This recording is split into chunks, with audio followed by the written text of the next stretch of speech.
Boa noite, meus irmãos. Graça e paz.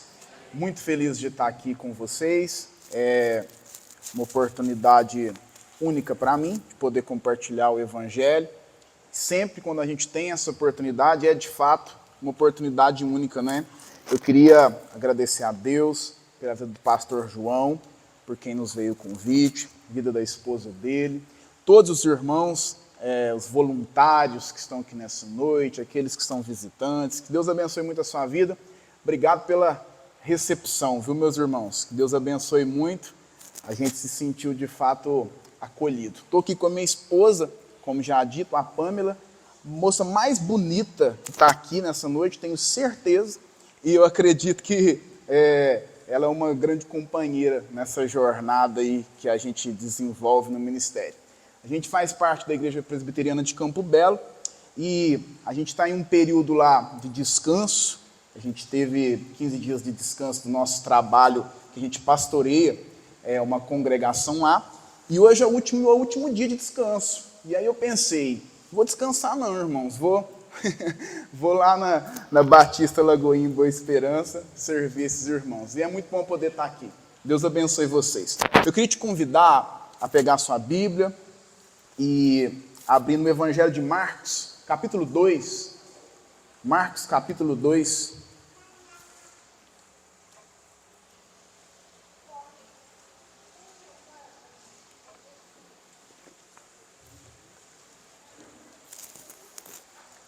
Marcos, capítulo 2, e a gente vai fazer a leitura do versículo 1 até o versículo 12. Pode procurar com calma, vou te esperar. Evangelho de Marcos, capítulo 2, versículo 1 em diante, o texto diz assim: Dias depois, entrou Jesus de novo em Cafarnaum, e logo correu que ele estava em casa. Muitos afluíram para ali, tantos que nem mesmo junto à porta eles achavam lugar, e anunciava-lhes a palavra. Alguns foram ter com ele, conduzindo um paralítico, levado por 4 homens, e não podendo aproximar-se dele, por causa da multidão, descobriram o eirado no ponto correspondente ao em que ele estava, e fazendo uma abertura, baixaram o leito em que jazia o doente. Vendo-lhes a fé, Jesus disse ao paralítico: Filho, os teus pecados estão perdoados. Mas alguns dos escribas estavam assentados ali e arrazoavam em seu coração: Por que fala ele deste modo? Isto é blasfêmia. Quem pode perdoar pecados, senão um, que é Deus? E Jesus, percebendo logo por seu espírito que eles assim arrazoavam, disse-lhes: Por que arrazoais sobre estas coisas em vosso coração? Qual é mais fácil? Dizer ao paralítico: Estão perdoados os teus pecados? Ou dizer: Levanta-te, toma o teu leito e anda? Ora, para que saibais que o Filho do Homem tem sobre a terra autoridade para perdoar pecados, disse ao paralítico: Eu te mando, levanta-te, toma o teu leito e vai para a tua casa. Então ele se levantou e no mesmo instante, tomando o leito, retirou-se à vista de todos, a ponto de se admirarem todos e darem glória a Deus, dizendo: Jamais vimos coisa assim. Meus irmãos, eu pretendo nessa noite pregar subordinado ao tema o milagre urgente que você precisa. Quantos aqui precisam de um milagre? Levante sua mão, você que precisa de um milagre. Nós vamos, nessa noite, falar sobre um milagre urgente que eu preciso, um milagre urgente que você precisa. Eu me lembro, meus irmãos, que quando eu era criança, havia 2 datas que eu esperava ansiosamente, tanto eu quanto a minha irmã. 2 datas. Não é muito difícil saber quais datas são essas. Uma criança, obviamente, a galerinha não foi para o Kids hoje, sabe muito bem do que eu estou falando. 2 datas, Natal e aniversário. Lógico, por quê? Porque no Natal e no aniversário, tanto eu como minha irmã, tenho uma irmã mais velha do que eu, a gente sabia que o nosso pai ia dar para a gente um presente. Todo ano, no meu aniversário ou no aniversário da minha irmã, E todo ano no Natal eu ganhava o meu presente, minha irmã ganhava o dela, então a gente esperava ansiosamente por essa data.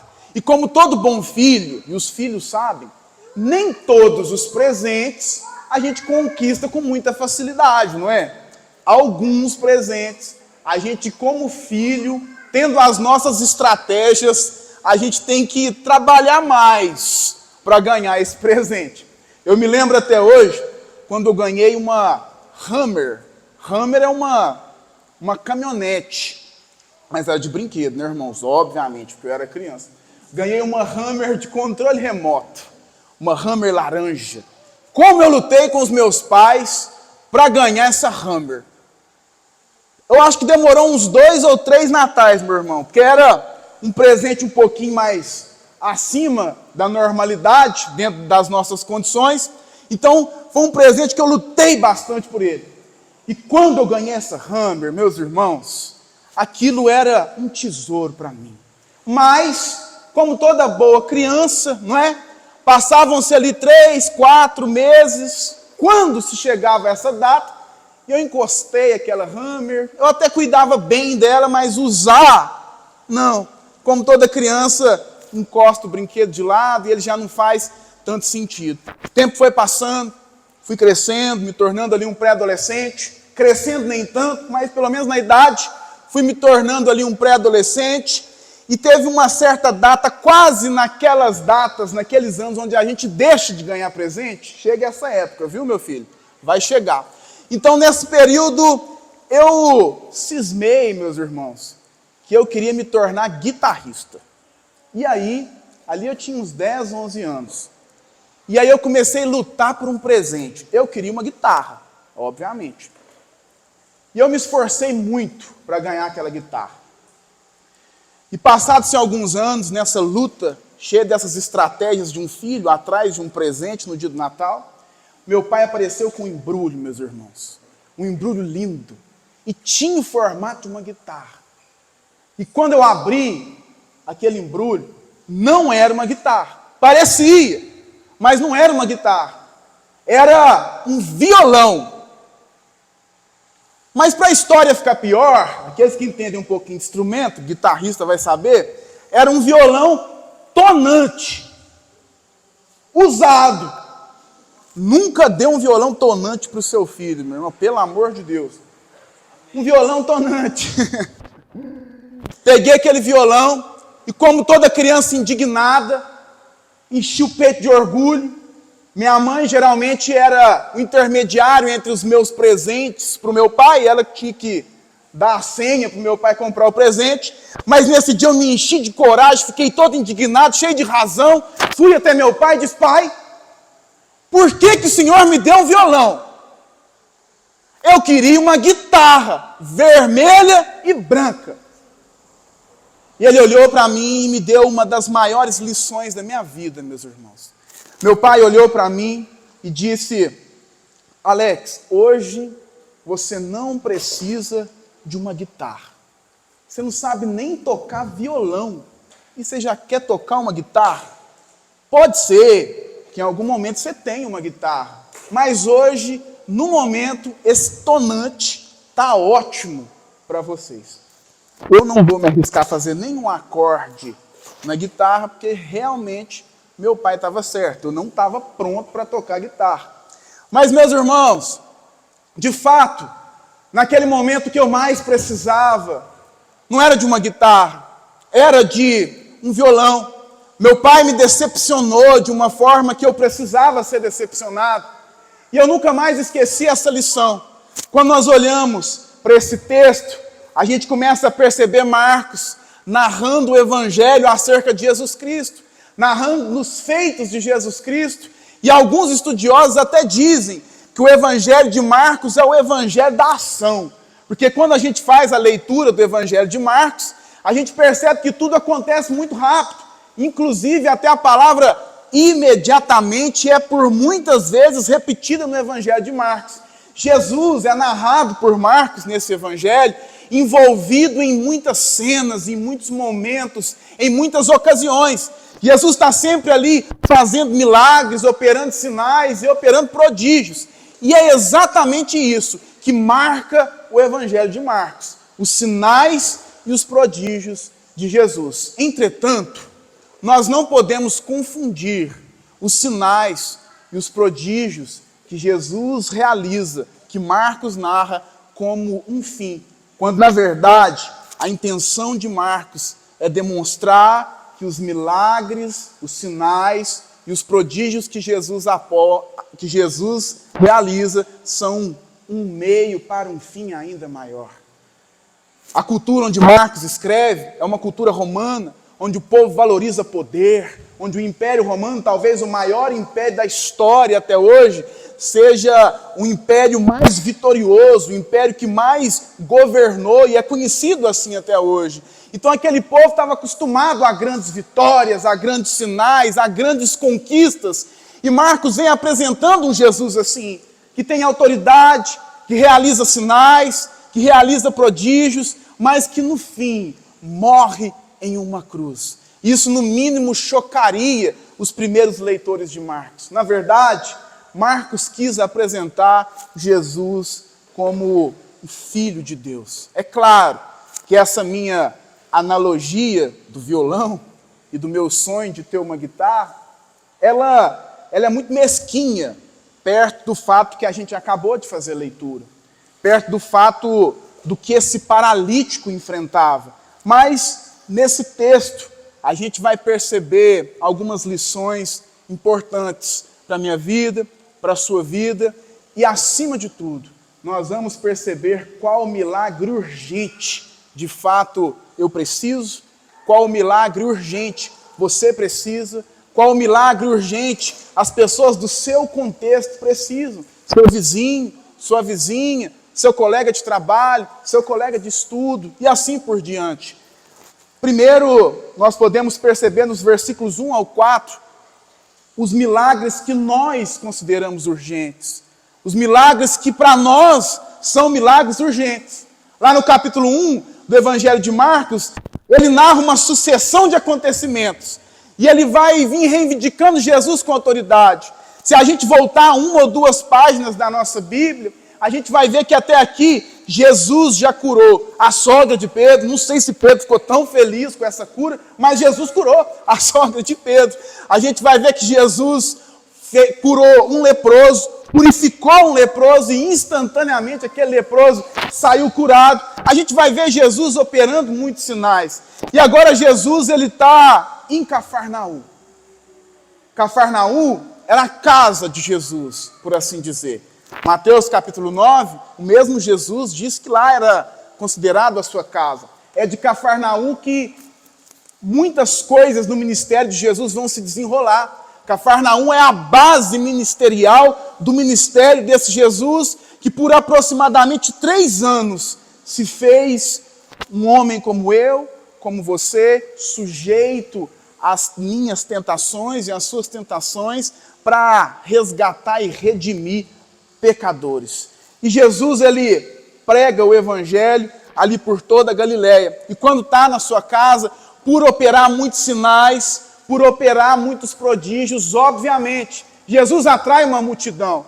Por onde Jesus passava, operando sinais, operando prodígios, a Bíblia mesmo diz que ele já tinha curado até ali, em Marcos capítulo 1, versículo 39, toda sorte de enfermidades. Isso atrai pessoas.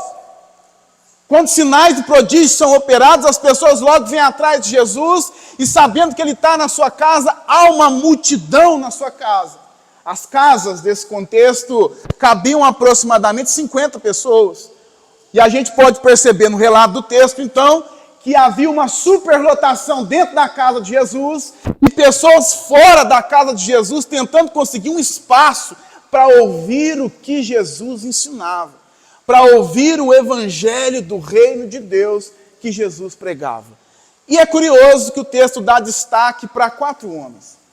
Esses 4 homens, eles carregam um companheiro, um paralítico, uma maca, um colchão, por assim dizer, e eles querem colocar esse homem diante de Jesus.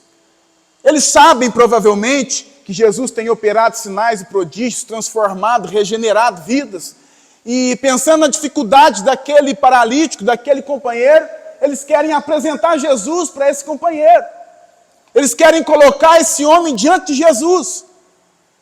Essa é a vontade desses 4 homens. E eu me arrisco a dizer, sem muita dúvida, que essa também é a vontade desse paralítico. Porque se a gente pudesse perguntar qual o maior desejo de um homem que sofre de uma paralisia? Qual é o sonho de um homem que é paralítico? Não é difícil responder essa pergunta. O sonho de um homem que é paralítico é andar. O sonho desse homem era poder ir e vir sozinho. O sonho desse homem é poder ir aonde ele quisesse ir, sozinho. O sonho dele, talvez, era jogar um futebol com os amigos. O sonho dele, talvez, era poder ir à igreja, por assim dizer, com as suas próprias pernas, sem depender de outras pessoas. O sonho de um paralítico é andar. Assim como o sonho de um cego é enxergar. Assim como alguns sonhos são fáceis de se deduzir quais são. E se tratando desse paralítico, não é difícil perceber qual era o sonho desse homem. E meus irmãos, nós somos assim. Eu sou assim. Você é assim. Como uma criança que eu era, o sonho desse paralítico é voltar a poder caminhar.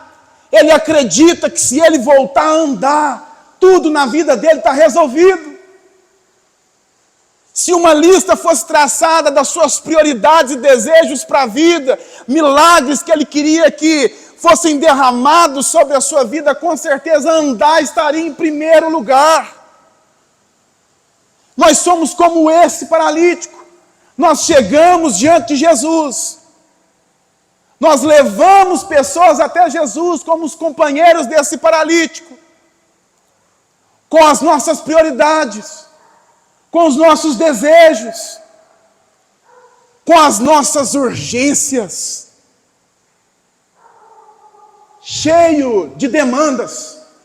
Não é assim que a gente vem até aqui, não é assim que a gente se assenta nos bancos das nossas igrejas, cheio de áreas da nossa vida onde a gente precisa de uma virada de chave, cheio de áreas na nossa vida onde a gente precisa de mudança urgentemente. Esses milagres são urgentes para mim. Esses milagres são urgentes para você. Esses são os milagres que nós consideramos urgentes na nossa vida. Qual o milagre mais urgente para você? Talvez seja um milagre na sua família. Qual o milagre mais urgente para você? Talvez seja a resolução da sua vida estudantil. Qual o milagre mais urgente para você? Talvez seja um melhor salário, uma melhor qualificação profissional. É assim que a gente chega aqui.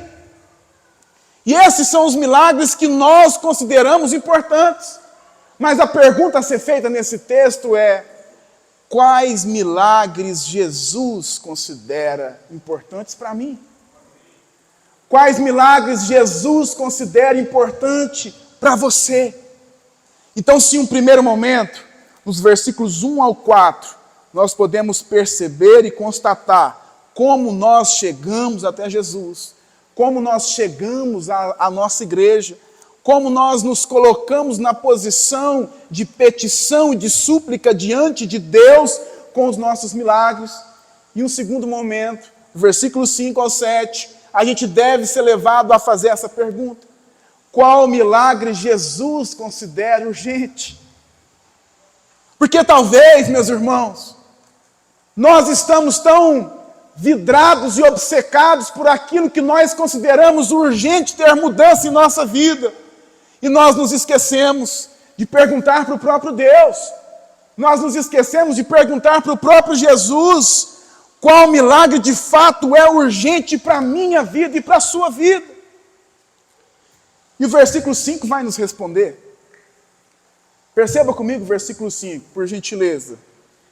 Vendo-lhes a fé, Jesus disse ao paralítico: filho, os teus pecados estão perdoados. Imagine essa cena, meus irmãos, na casa de Jesus, em Cafarnaum, esse lugar onde Jesus tinha como o seu lar, agora é um palco de um culto, é o palco de um GC, vamos dizer assim? Está acontecendo um GC na casa de Jesus, e de repente o teto é aberto, e um homem cheio de necessidades, cheio de sonhos, um paralítico é descido diante de Jesus, colocado na frente daquele que tem poder para restaurar, mudar e transformar, e eles sabem disso, porque a notícia, a fama acerca do nome de Jesus está se espalhando por toda a Galileia. Então, diante de Jesus, nós temos um homem, um sonhador, um homem desejoso de mudança, um homem que considera o seu milagre urgente. E diante desse paralítico, nós temos um Jesus que pode realizar o sonho daquele paralítico em um estralar de dedos. No entanto, assim como eu queria uma guitarra e meu pai me decepcionou com o violão, Jesus vai decepcionar aquele paralítico em um primeiro momento. Jesus causa uma decepção naquele paralítico. Porque eu fico imaginando aquele paralítico olhando para Jesus, esperando Jesus dizer: filho, levanta e anda agora. Receba o seu sonho, receba o seu milagre, receba a virada de chave na sua vida. É isso que o paralítico está esperando de Jesus. Mas Jesus diz para ele no versículo 5, filho, os teus pecados estão perdoados. Eu posso perceber aquele paralítico olhando para suas próprias pernas e olhando para Jesus indignado, como uma criança que queria uma guitarra, mas ganhou um violão tonante e ficou todo cheio de razão. Aquele paralítico olhando para Jesus dentro de si, talvez pudesse estar pensando: Jesus, existe um problema maior aqui. Será que o Senhor não está vendo que eu não posso andar? Será que o Senhor está vendo que eu sou um paralítico? Será que o Senhor não está vendo quantas oportunidades eu já perdi em minha vida por não conseguir andar, ir e vir como uma pessoa normal? Mas Jesus firmemente continua com a sua posição, pelo menos em um primeiro momento, dizendo: filho, os teus pecados estão perdoados. Meu irmão, minha irmã, o milagre mais urgente que você precisa, o milagre mais urgente que eu preciso, o milagre mais urgente que a humanidade precisa, é ouvir esta frase: filho, os teus pecados estão perdoados. Quando Jesus diz isso a esse paralítico, Jesus está dizendo para esse paralítico: meu filho, eu enxergo em você um problema maior do que as suas necessidades pessoais. Eu estou indo mais a fundo, sabe? Eu estou indo no mais profundo do que simplesmente um problema ali ou um problema aqui. Basicamente, Jesus está dizendo para aquele paralítico, e diria para nós hoje: ainda que o maior milagre da sua vida seja talvez passar numa faculdade, é como se Jesus dissesse: meu filho, se você for a essa faculdade sem ter os seus pecados perdoados, de nada vale a sua faculdade.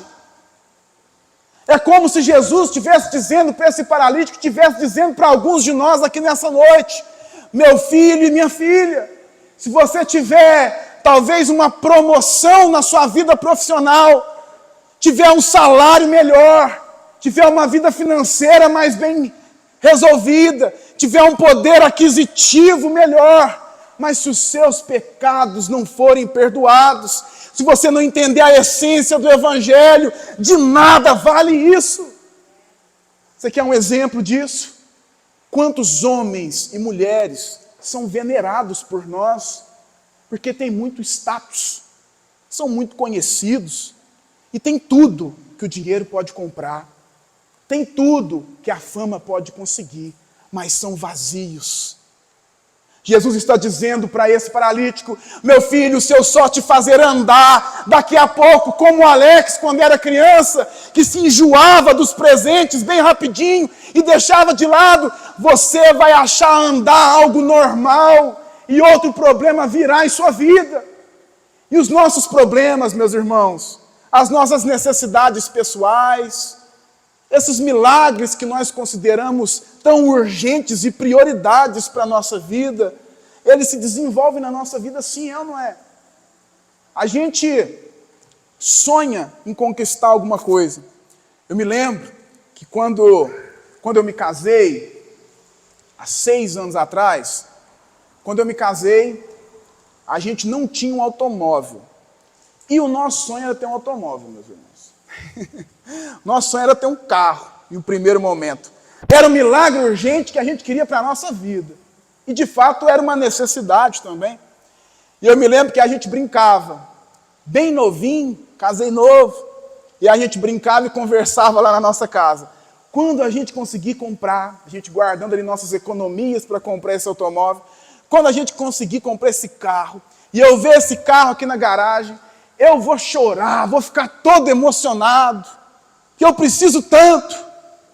E de fato foi uma grande emoção quando a gente conseguiu essa conquista. Mas depois, logo o tempo vai passando, meus irmãos, e a gente começa a compreender que um automóvel, que no meu caso era um milagre urgente para a minha vida, além de ser algo necessário, mas ainda assim é algo supérfluo, porque não preenche. Só um carro, só um milagre individual, só uma conquista pessoal e material não preenche o buraco existencial que há dentro de mim e dentro de você. Não resolve o problema do pecado. Jesus está olhando para aquele paralítico e está dizendo: meu filho, ainda que andar seja muito bom para você, há um problema maior em sua vida. O pecado. E esse é o grande problema da humanidade, meus irmãos. Nós ficamos procurando uma forma de desmistificar qual seria a solução e a satisfação para a nossa vida. E nós não vamos encontrar enquanto nós não compreendermos que o que me faz satisfeito plenamente, o que pode te fazer uma pessoa satisfeita plenamente, é ter os seus pecados perdoados. E ainda que essa mensagem seja dura, a verdade, meus irmãos, é que se hoje nós morrermos cheio de necessidades urgentes, cheio de conquistas e sonhos pessoais não alcançados, mas se os nossos pecados estiverem perdoados, meus irmãos, isso é tudo que nós precisamos. Isso é necessário para mim. Isso é suficiente para mim. Isso é suficiente para você. E às vezes isso é enrustido até dentro dos nossos lares, dentro da nossa família. Porque por vezes, como pais, por exemplo, nós estamos obcecados em ver os nossos filhos na melhor faculdade. Nós estamos obcecados em ver o nosso filho com uma boa companheira ou com um bom companheiro, casado ou casada. Nós estamos obcecados em ver o nosso filho com a vida profissional resolvida. Mas por vezes nós não perguntamos se de fato, e não nos preocupamos, se de fato o nosso filho se converteu. Se de fato os nossos filhos conheceram o Evangelho, conheceram a Jesus verdadeiramente, se de fato os nossos filhos passaram por transformação, uma transformação milagrosa, que somente Jesus pode operar. Porque quando caminhamos pela superficialidade dos nossos milagres que consideramos urgentes, a própria ciência nos desmistifica, a própria medicina nos desmistifica. Porque alguns milagres que Jesus realizou, quando colocados nos dias atuais, são fichinha para a medicina resolver. Alguns problemas que Jesus resolveu com sinais miraculosos, a ciência avançou até 2024 e são fáceis de serem resolvidos e explicados. Mas ainda não há nenhum passo avante para a medicina, ainda não há nenhum passo avante para a ciência, para a tecnologia, ou qualquer coisa que a gente possa formular, que descobriu como resolver o problema do pecado. O problema do pecado, ele só é resolvido quando Jesus, a semelhança desse paralítico, diz para mim e diz para você, de forma milagrosa: os teus pecados estão perdoados. Então, versículos 1 ao 4, nós percebemos como é que nós nos achegamos, como é que nós buscamos a Jesus, quais milagres nós consideramos urgentes.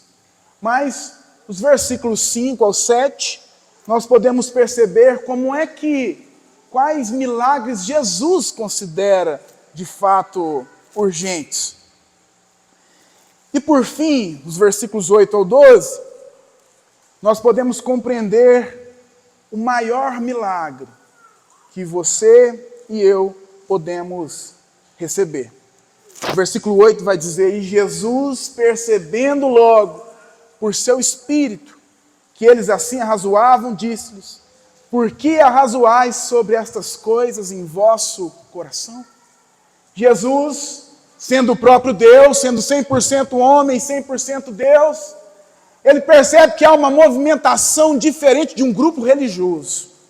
Ele percebe que os escribas e os fariseus, um grupo judaico que já vinha perseguindo Jesus por conta desses sinais e prodígios que Jesus operava, eles estão indignados por causa de uma frase. Porque Jesus disse: olha, filho, os teus pecados estão perdoados. E para esse grupo judaico, alguém que dizia uma frase desse tamanho era considerado um blasfemo. Jesus estava reivindicando para si a autoridade uma autoridade que somente Deus poderia realizar. E esses religiosos, obviamente, eles se sentem confrontados diante dessa atitude de Jesus. Jesus percebe isso e faz uma pergunta no versículo 9, para que a gente possa concluir. Qual é mais fácil? Jesus pergunta para esses religiosos: o que é mais fácil? Dizer ao paralítico: estão perdoados os teus pecados? Ou dizer: levanta-te, toma o teu leito e anda? A nossa compreensão, meus irmãos, do pecado, a nossa compreensão do que o pecado fez e tem capacidade de fazer com a minha vida, com a sua vida e com a humanidade, ela tem que estar em dia, ela tem que estar bem afiada, porque nós devemos aprender sobre isso, nós devemos estudar sobre isso, nós devemos nos aprofundar sobre isso, porque o estado em que o pecado deixou a humanidade é algo importante que a gente deve saber e deve compreender isso na nossa vida. A gente está percebendo que Jesus está fazendo um jogo de palavras. Jesus está dizendo: olha, mas para vocês, o que é mais fácil fazer? Perdoar pecados ou curar milagrosamente um paralítico? Isso demonstra como aquele povo, como aqueles religiosos não compreendiam, de fato, o tamanho do problema que Jesus estava enfrentando. Porque quando Jesus se assume, reivindicando para si uma autoridade que só Deus tinha, Jesus está começando, aqui no capítulo 2 de Marcos, a traçar o seu caminho direto para a cruz. Os religiosos, os fariseus, eles vão lutar para matar e conspirar contra a vida de Jesus, por causa de afirmações como essa. Jesus poderia simplesmente olhar para aquele paralítico e dizer: meu filho, pega só a tua cama, levanta e anda. Mas a verdade é que Jesus não faz só isso. Ele perdoa primeiro os pecados desse paralítico, porque Jesus não queria ser conhecido só como um milagreiro, só como um curandeiro. Meus irmãos, Jesus não veio simplesmente para realizar os meus desejos e os seus desejos pessoais. Jesus não veio simplesmente para fazer uma mudança de chave no meu salário e no seu salário. Não, Jesus veio para ser Senhor da minha vida e da sua vida. E se só isso for o que a gente tenha para levar dessa vida, isso basta. Isso é suficiente. Isso é o bastante para mim, é o bastante para você. Ainda que a gente caminhe sangrando, mas a gente tem um consolo de saber que os nossos pecados foram perdoados. Ainda que a gente caminhe machucado, a gente ainda tem um consolo de saber que os nossos pecados foram perdoados. Ainda que pareça, não é mais fácil perdoar pecados do que simplesmente fazer um paralítico andar. Não. Perdoar pecados seria muito mais difícil, meus irmãos. Porque perdoar pecados custaria uma vida. Perdoar pecados como o meu, perdoar pecados como o seu, custou a vida de Jesus.